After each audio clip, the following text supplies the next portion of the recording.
YouTube, what is going on, man? It is your boy FlyShitOnly, man, back at it again with another video. Hope everybody out there is having a blessed one, safe one, a prosperous one.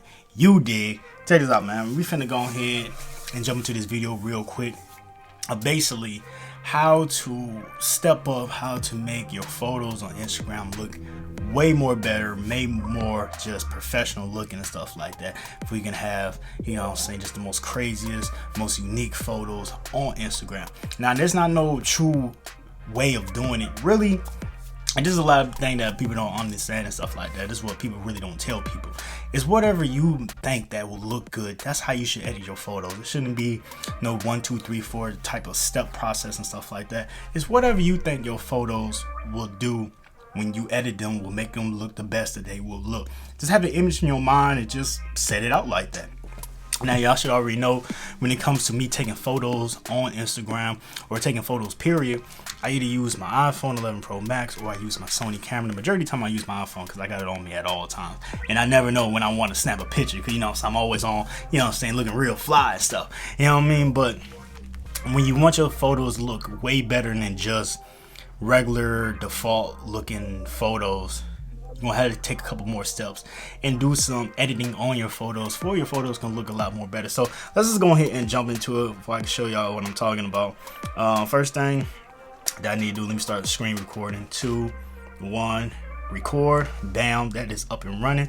So basically, it all depends the style that I'm trying to go for on the photo. If I'm doing a portrait photo where I got, you know, say the background blurred and stuff like that, I'll do a couple more extra steps to make my photo look better. If I'm just doing a regular just photo, whatever, then I do fewer steps. It just all depends on what type of photo I'm trying to go for. So basically, what I like to do is, and I'm gonna have to find a photo, but I think I'm gonna do a portrait photo for y'all can get a better idea of what I mean. Let's just do a portrait photo first. So we do a portrait photo, right? The one app that I do like to go to first for portrait photos, and you can also do this process somewhat in the regular default camera app because it gives you editing powers too as well. But I like to go into focus right here and go ahead and bag this up. But this is the type of picture that we're gonna choose right here. You know what I mean? So let me go to all photos, and yes, you see all my photos and stuff like that. Let's choose this photo right here. Damn. So we're gonna choose this photo right here, right? And this is what this photo looks pre-touch, ain't got no touches on it and stuff like that. It looks plain Jane.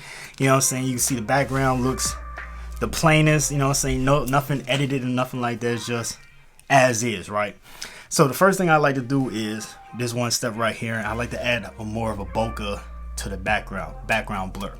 So you'll take this right here and just come down on the background. Let's see what 5 looks like. That F5. Let's see what that looks like. Now you see how that background is blurred out like that? You see how blurred out that background is? And if I want to go crazy, I could do like that, but that's like kind of overkill and stuff like that. But let's bag it back out to 5. I like 5. Boom. And I got the background nice and blurred out, nice separation and stuff like that.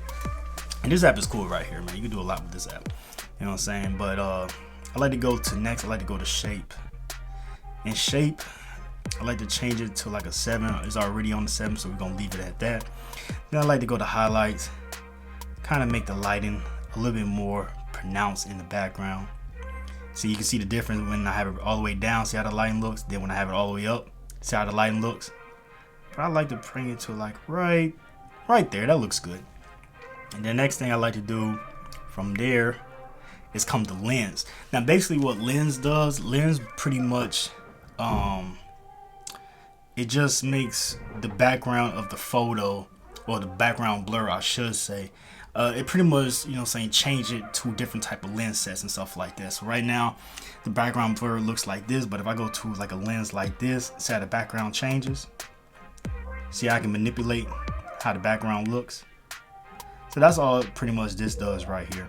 So I like to just go through them and just see which one will make the background look the best. Ooh, that looks crazy right there, I ain't gonna lie. Let me see, what does this look like? Oh, hell no, man, don't do that. But something like this. something like this. This looks cool right here. So I'll leave it at that because I like how that looks. Matter of fact, no, I don't. I don't like how that looks. I like how that looks because it got more things looking blurred out and stuff like that. This right here kind of defines it too much. So I'm gonna leave it at this. I like how this looks. So we mess with that. Next is lighting, and this is when you go into your whole little 3D setup and stuff like that to change the lighting and stuff like that. You know what I mean? You can make it darker, you can make it lighter. You know what I'm saying? But I like to have it more on the that's cool. I like to have it like that. This right here is pretty much just to add more depth of field or less depth of field and stuff like that. I'm not gonna really get into that too much, but this is all pretty much it is. To just add more depth or less depth and stuff like that. So I'm gonna leave that alone. I'm gonna go all the way back, and this is what the photo looks right now. So we're gonna go ahead and save this, save copy. So we're gonna save that copy, bam. And then the next thing I like to do is from there, I like to go to Lightroom or either Darkroom. Just for video's sake, I'm gonna go to Lightroom because more people use Lightroom, so I'm gonna go to Lightroom. But Darkroom is pretty much the same thing, but I know a lot of people don't use it, so I'm not gonna talk about it. But from here, let's grab that photo. Here's the photo right here. Grab that photo and pretty much I just go through it, man. Like I don't have no set point of how I like to have my photos looking. I mean, I just go for it. Like I don't have no process, no I'm gonna do this, do that. Like I just go for it. Whatever looks better. Like that's what I do. So from there, we're looking at the exposure. You know, add a little lighting to it, not too much. Do that for the exposure, contrast, and I just go back and forth like that. Highlights. I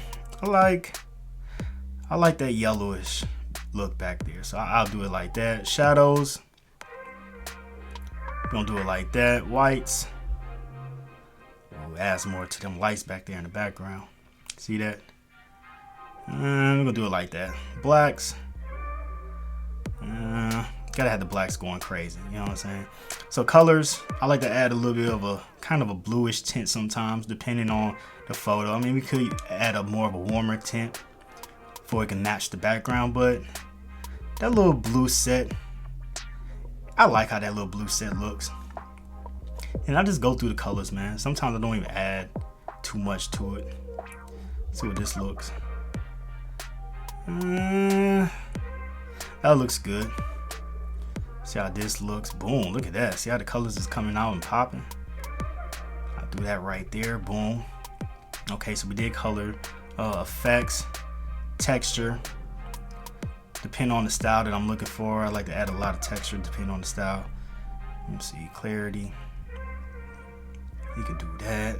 Bam. Let's add a little bit more. Make it a little bit more defined. Bam, look at that. This right here, I like to darken the sides. I love darkening the sides. You know what I'm saying? Let's give it that dark look. You know what I mean? Bam. Look at that, look at that, look at that. You know what I'm saying? Let's back off on this a little bit. Boom. And add a bit more of a darkness. Look at that. See what I'm saying? Like, look at how it adds that darkness to it. You know what I'm saying? Add a little bit more sharpness to it and stuff like that. Now, one thing that I do like to do is, to be honest with y'all, I like to go through all my editing first. It might sound weird, but I like to go through all my editing first. Just like how this photo is looking right here. I like to go through all my editing first. Save that. I'm gonna save that. Save it to my camera roll. Boom, that photo has been saved to camera roll. Then I like to come to PixArt. I like to come to PixArt and go through their, you know what I'm saying, what you call it, filters. I like to go through their filters and just see what filter looks the best. So let's go to the effects. Boom. And we just go through the filters, man. Like, just go through them and see which one will look the best. Now, I love Polaroid looks, so a lot of times I go for like Polaroid looks and stuff like that. Like, look at that. Look how that looks. Like, come on, man. You can't lie and say that's not going crazy. Like, these filters on PixArt is just incredible. But let me show you these Polaroid looks. So just that 91 look. It gives it that vintage Polaroid look. Like, I just love it. This is 92 filter. This is 93 filter. It's kind of dark, but you can adjust them too as well. See right here, you can adjust them too as well. 94, 95, 96 is just black and white, but it's so many filters that I can go through. Don't worry about that text message. But there's so many filters that you can just go through on this bad boy. Like, it's just crazy. But the one that I truly like, though, I'm not gonna lie to y'all, the one that I truly like is this one right here. I like how that one looks. I don't know what it is with this photo, but I just like how that one looks, man. It just looks clean, man. So I think we're gonna apply that. We're just gonna apply that right there. Then we got other options that we can do too as well in this app, and you can also there's also a beauty too as well. We can, you know what I'm saying, do the whole little beauty and stuff like that. But that's for another video. But let's just save this photo, man. I mean, we're pretty much done with it. So let's just save this photo. Boom, bada bing. And let's just go back out and look at the finished product. Look at that. Like, we went from where we go from? We went from, what photo is it? This one. We went from this right here. This is what we went from. We went from this right here. See how that's looking? Get a good look at that. We went from that right there to this right here. Come on, man. Come on, man. Don't that look crazy? Like, come on. But I just want to show y'all that, like, I keep on telling y'all, I do everything off my phone or off my iPad. So I just wanted to show y'all just the craziness that you can do when it comes to doing off your phone and editing off your phone. Because you gotta realize something. I took the picture with my iPhone and I did my editing with my iPhone. Everything with the iPhone, nothing else. And look how that photo looks. I mean, that looks incredible right there. It looks crazy. You know what I mean? So I hope y'all like, you know what I'm saying, this video real quick, man. Just a little tutorial how to step up, you know what I'm saying, your photography game and stuff like that. Other than that, I'm gonna go ahead and holler at y'all in the next video. Make sure y'all boys rate, subscribe, comment, all that good old stuff to the page. You dig. And other than that, it's your boy FlyShitOnly coming at y'all again with another video. Peace, love, and blessings to everybody. And I am gone. Holler at me in the next video. You dig.